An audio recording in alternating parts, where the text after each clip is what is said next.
My mother said it the way people comment on the weather. Flat, unquestioned, already true. She kept slicing the roast chicken as she spoke. Your sister will always come first, Eli. That is just how family works. My father nodded once, steady and quiet, as if she had announced the time of day. I stood there holding 2 plates, heat still clinging to the ceramic. Something inside me tightened, but nothing showed on my face. Good to know, I said. That was all. No argument, no plea. Just a sentence that felt like stepping away from a door I had knocked on for years. My mother went back to carving. My father reached for the salt.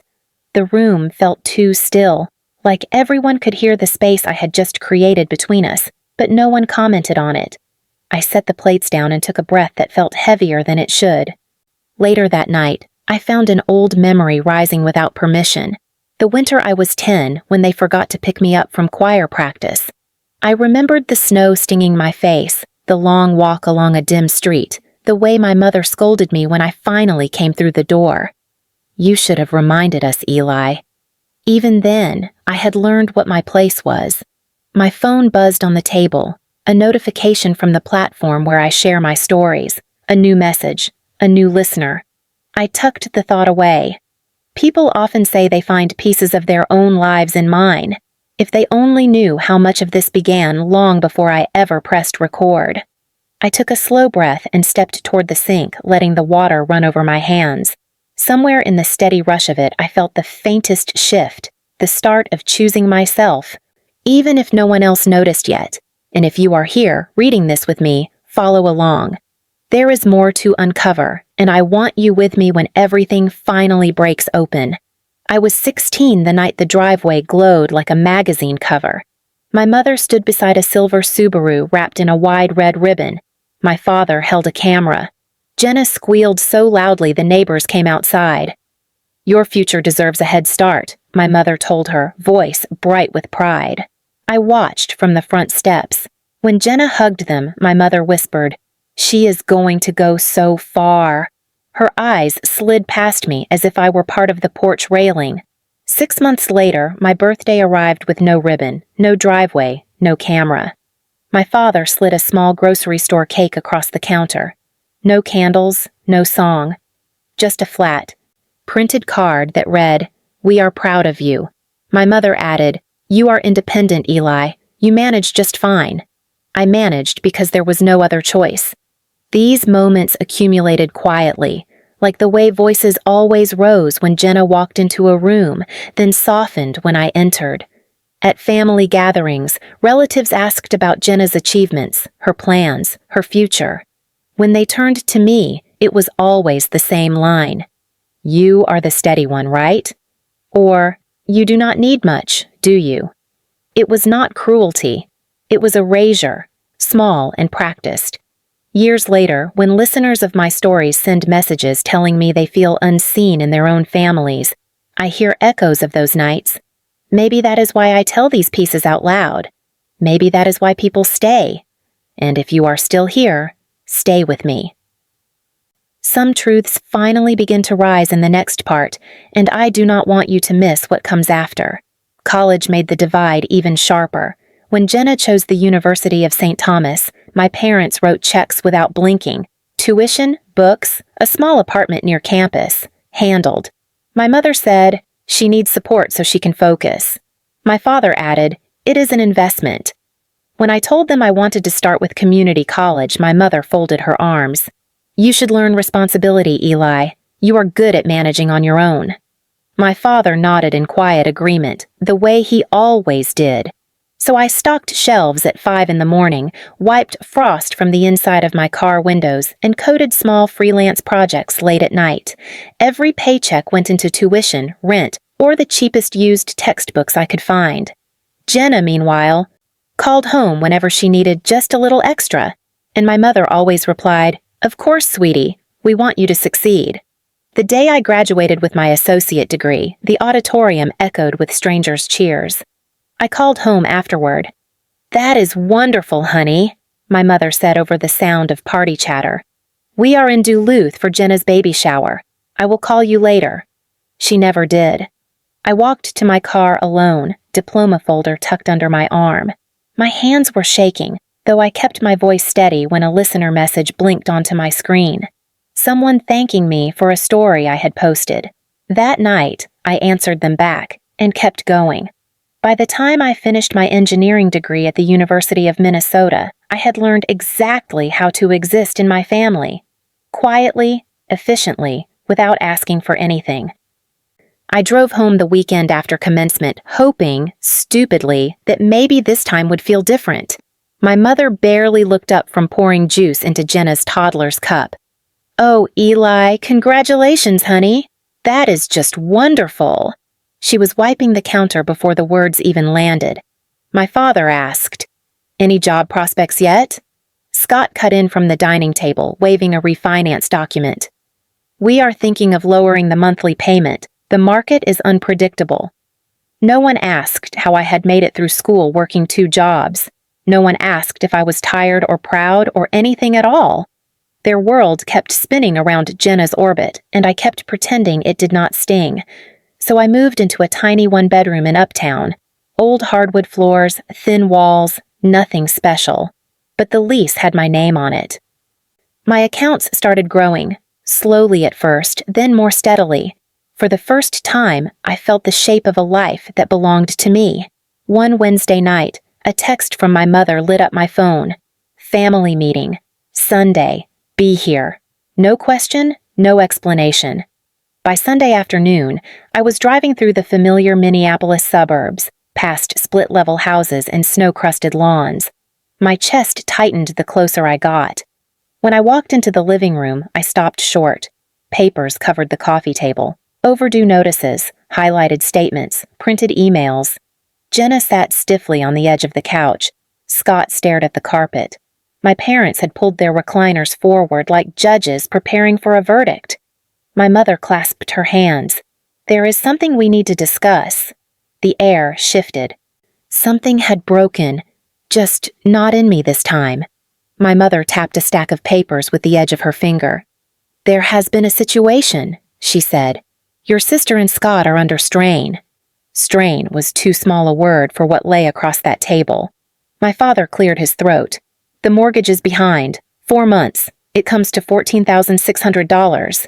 Jenna's shoulders tightened, but she stayed silent. My mother continued, "The boys' school tuition is overdue, $9,200, and Scott needs a legal retainer, $6,000. She exhaled sharply. "It all adds up." Scott stared at the carpet, jaw clenched. He did not apologize. He did not explain.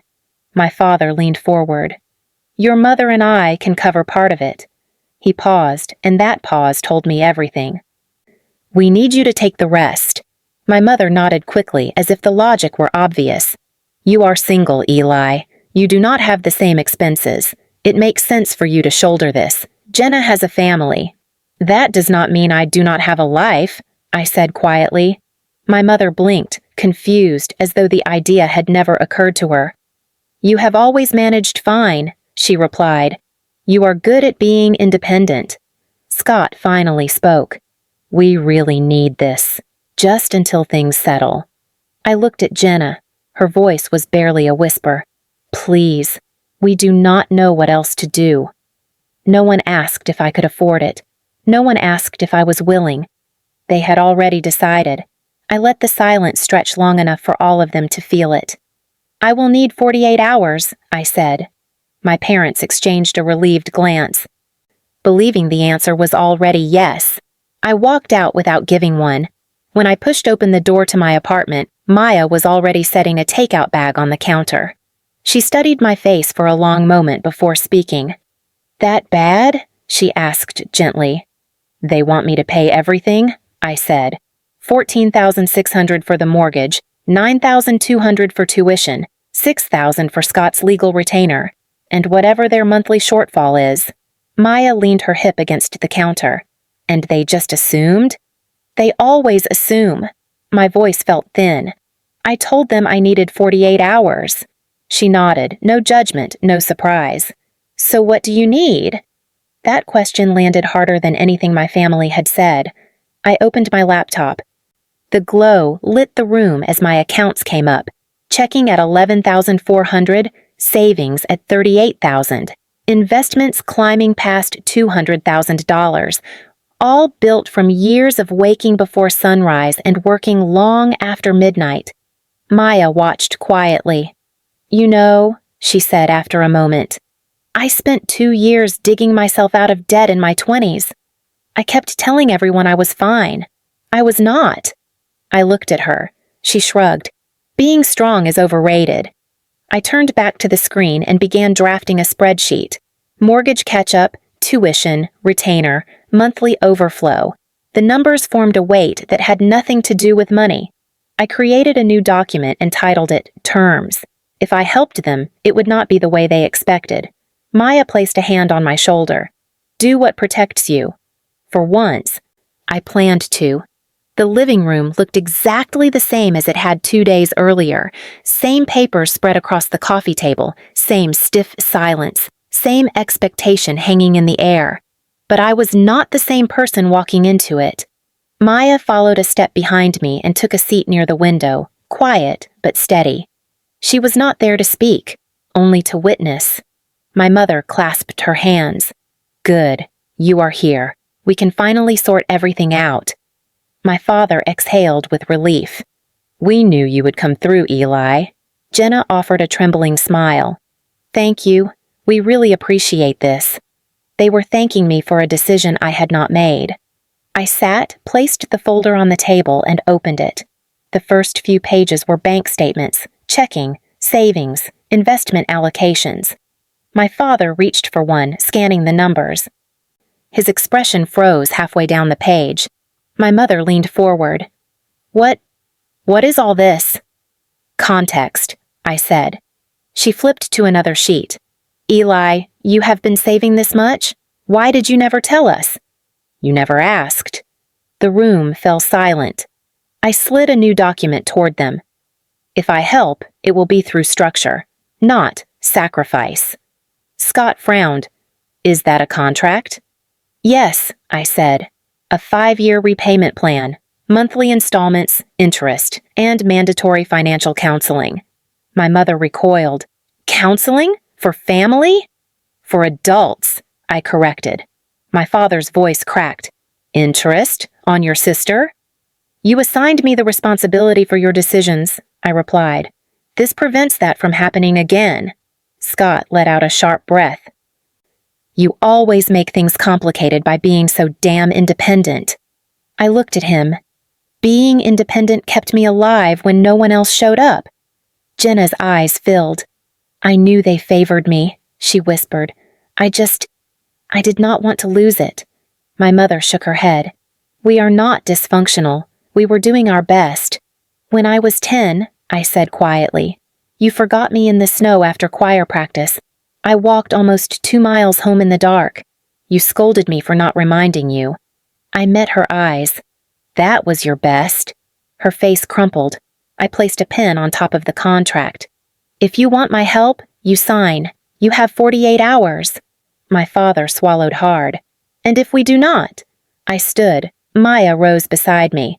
"Then you handle your own emergencies the way I learned to handle mine." I walked out, leaving the pen exactly where it landed. 6 months later, I sat in a small therapy room in St. Paul with my family arranged in an uneven circle. The changes had come slowly, but they had come. Jenna spoke first, her voice steadier than I expected. "We have made every payment on time. Every single month." Scott nodded. "The counseling helped, more than I thought it would."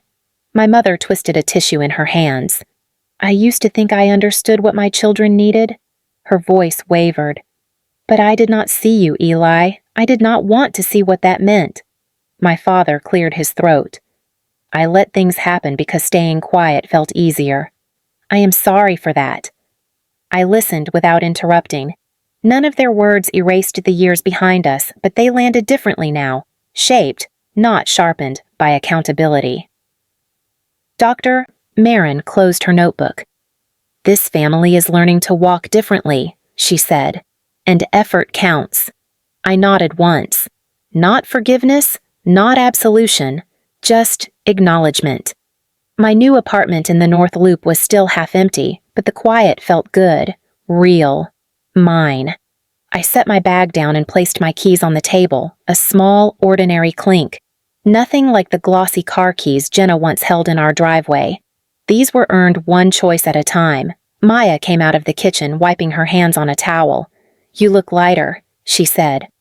"I think I finally am," I answered. She stepped closer. "Therapy went better than I expected. They are trying." "I know," I said. "And for once, I do not feel responsible for the trying." Maya smiled, soft but sure. "That part is new." We spent the evening moving slowly through the space. She unpacking a plant she insisted every new chapter needed, me sorting through the small pile of mail on the counter. The night felt unhurried, like time had finally stopped asking something of me. Before bed, I checked the app where people follow my stories. A new comment blinked at the top. "Thank you for telling these parts. It makes me feel less alone." I typed back, "You are not alone. Keep walking with me." And as the screen dimmed, I realized I meant it.